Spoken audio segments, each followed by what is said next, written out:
Every week, Wisconsin has fewer and fewer dairy farms.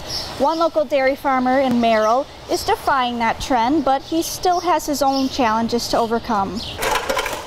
Since 1969, Hans Breitenmoser grew up on his family farm, and since taking over for his dad, he's bought more land and more cows.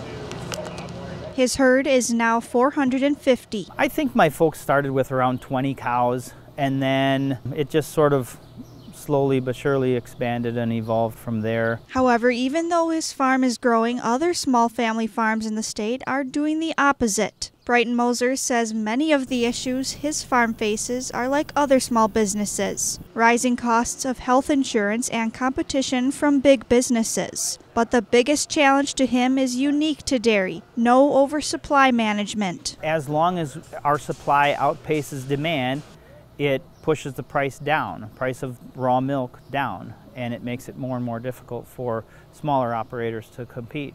Breitenmoser only has to look to the north of Wisconsin to see how supply management could be. Milk producers in Canada have quotas.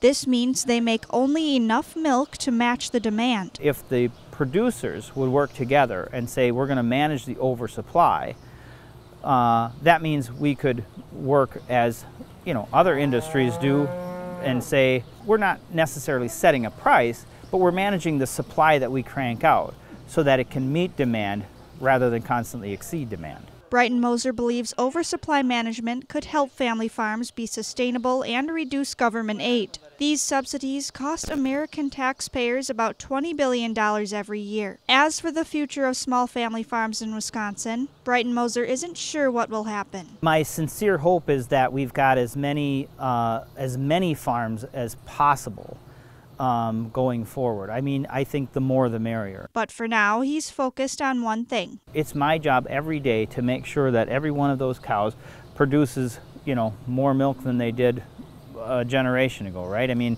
we live and die by that last pound of milk. Reporting for Newswatch 12 in Merrill, I'm Morgan Johnson.